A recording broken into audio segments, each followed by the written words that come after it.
Bonjour à tous! Comment récupérer son ex sans faire d'erreur? Dans cette vidéo, je vais essayer de te guider pour éviter les erreurs finalement qui sont généralement les plus compliquées à rattraper pour te donner plus de chances que ton ex te redonne une chance.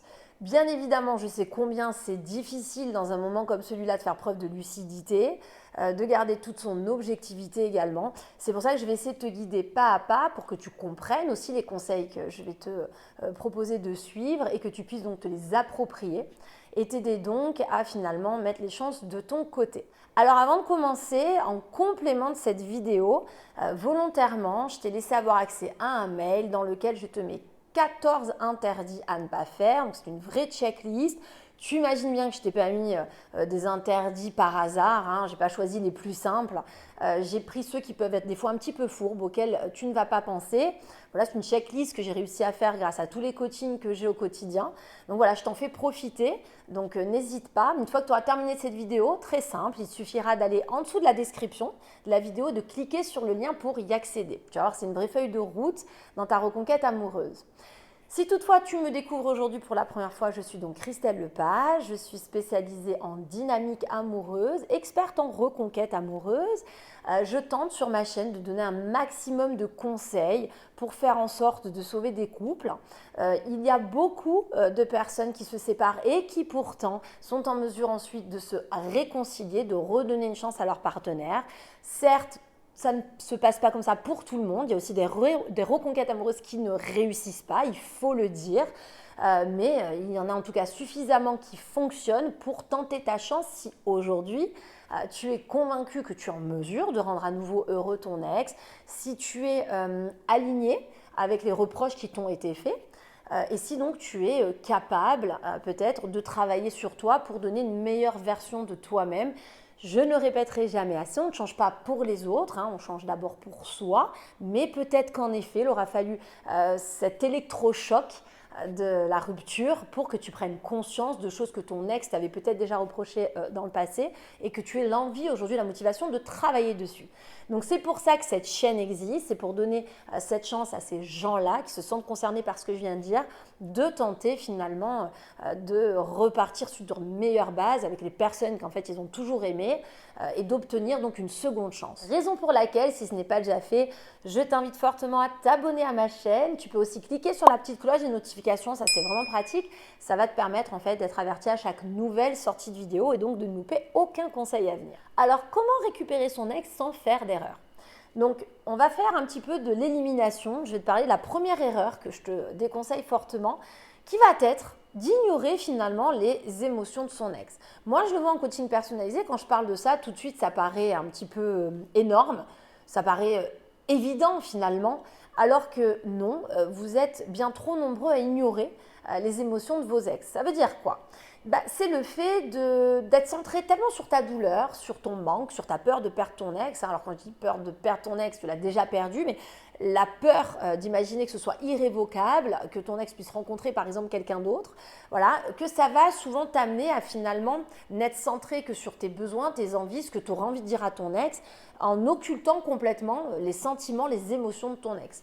Donc ça, c'est une véritable erreur parce que si en plus ton ex avait des choses à te reprocher, avec ce type de comportement, tu ne peux que prouver à ton ex qu'au final, il ou elle avait raison de se séparer puisque tu n'es pas en mesure aujourd'hui de prendre de la hauteur, d'avoir de la réflexion sur ce qu'on a pu te dire.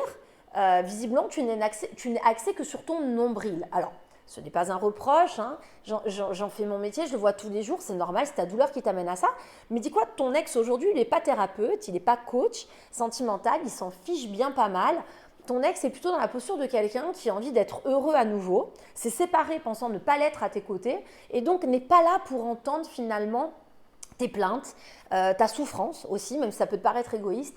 Donc il faut vraiment comprendre que plus tu vas prendre conscience que ton ex aussi a des émotions, que ton ex aujourd'hui ressent des choses, plus donc tu vas pouvoir lui montrer que tu es en mesure de le sentir, de l'entendre, et plus tu peux amener alors ton ex à se dire que ça y est, tu commences à comprendre quelque chose, que ça y est en tout cas, tu commences à réaliser peut-être les reproches qui t'ont été faits dans le passé, mais de manière sincère, non pas parce qu'aujourd'hui tu as le feu aux fesses pour lui redemander une chance.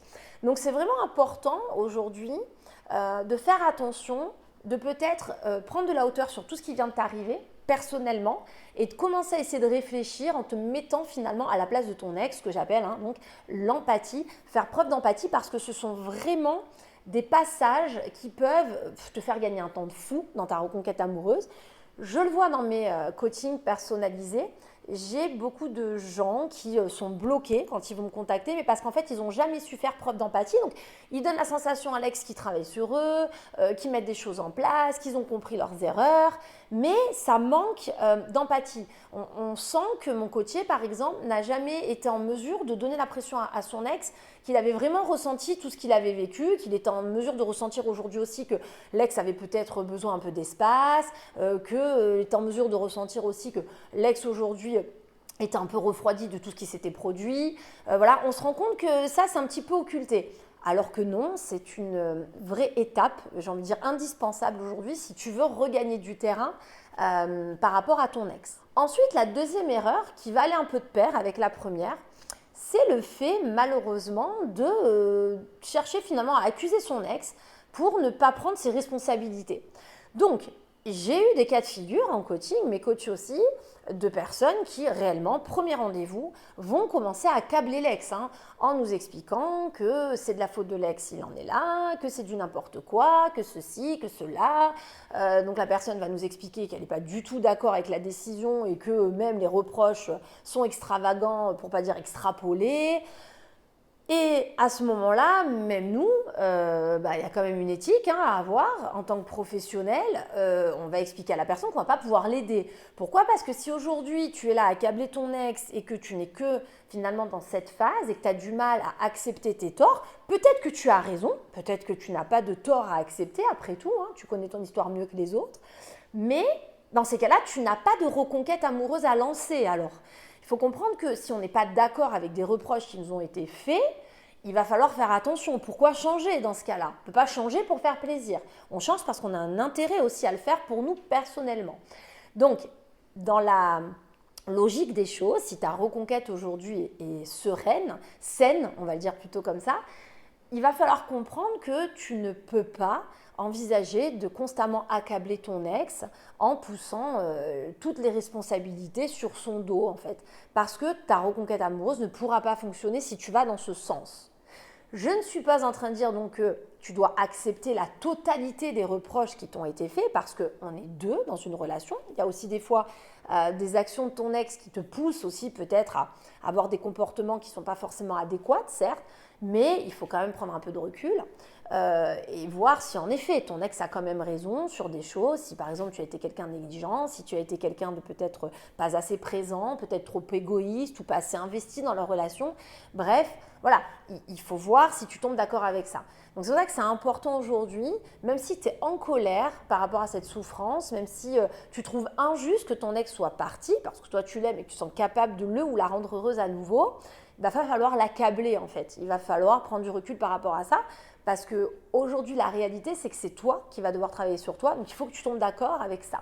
Ensuite, la troisième erreur que je vais te déconseiller vraiment fortement de faire, c'est tout simplement de ne pas accepter la rupture en fait, avant de tenter de reconquérir ton ex.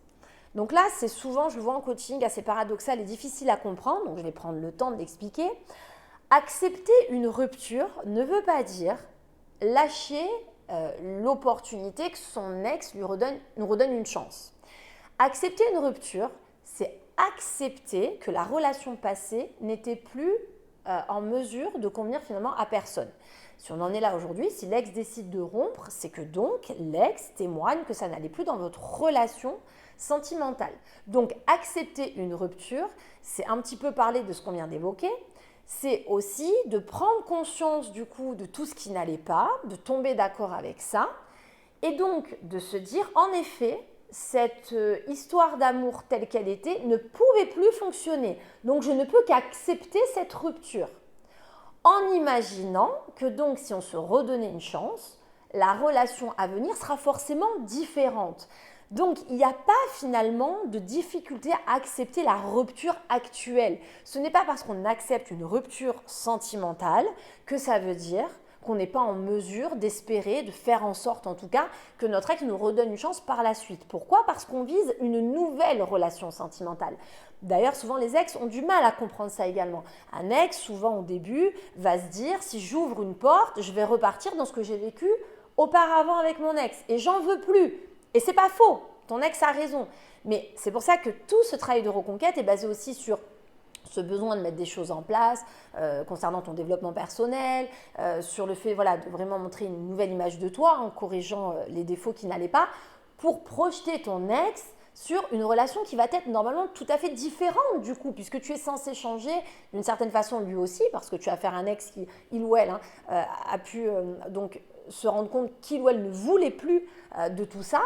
Et donc, accepter la rupture aujourd'hui est indispensable pour ensuite envisager ta reconquête amoureuse. C'est pour ça qu'il ne faut pas t'en effrayer. Au contraire, il faut même te rassurer sur ce point en te disant qu'après tout, peut-être que même heureusement qu'il y a eu cette rupture pour qu'aujourd'hui tu puisses te reprendre en main et que tu décides donc de partir de l'avant pour offrir quelque chose de différent à ton ex. La quatrième erreur que je déconseille fortement, ça va être de ne pas être en fait tout simplement honnête dans ses intentions. C'est exactement ce que je viens d'évoquer au préalable.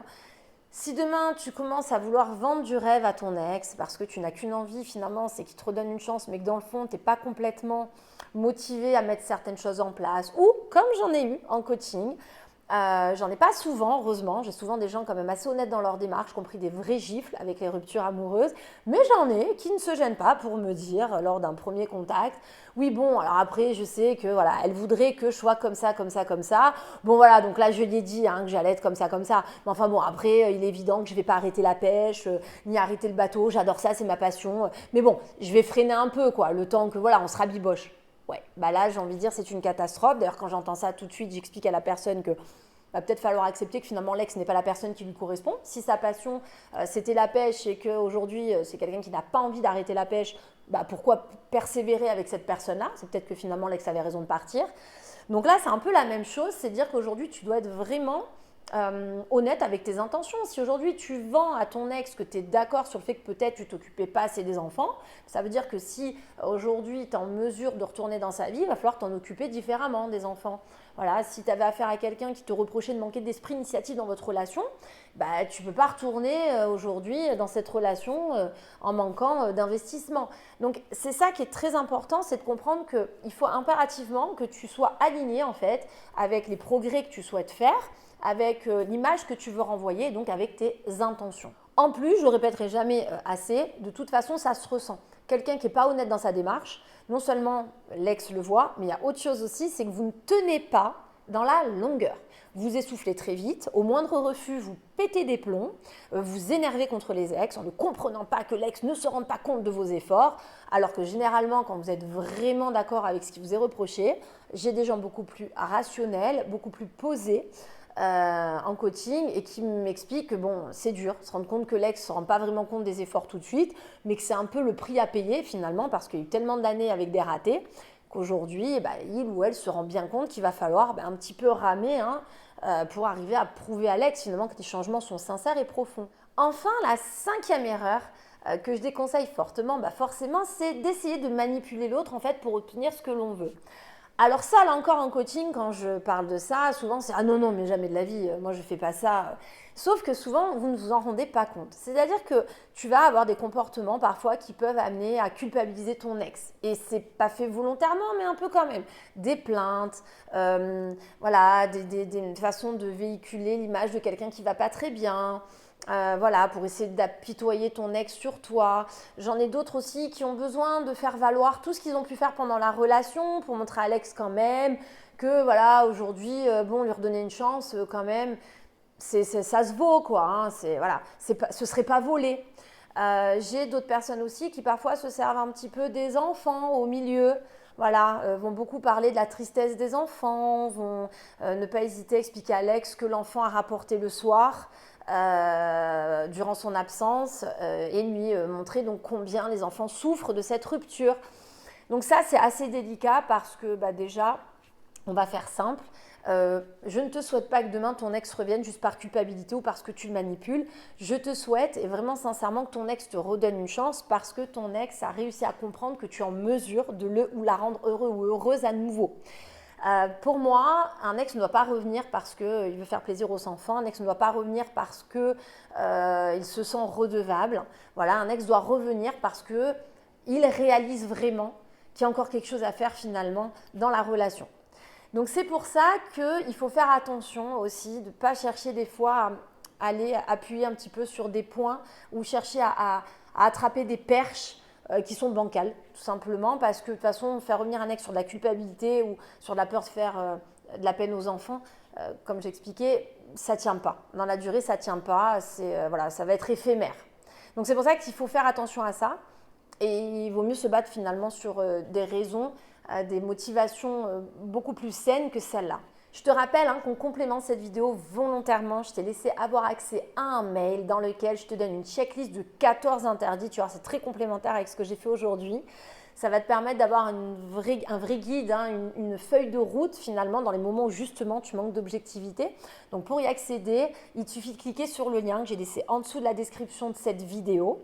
Pense aussi aux petits likes d'encouragement. Moi, ça me permet de comprendre que c'est des thématiques qui te plaisent et de faire d'autres vidéos sur le sujet. Tu peux également t'abonner à la chaîne si ce n'est pas déjà fait. Cliquer sur la petite cloche des notifications, ultra important, je le rappelle, pour être averti en fait à chaque nouvelle sortie de vidéo. Et en attendant, je te dis à très bientôt pour toute la suite des conseils à venir sur cette chaîne YouTube.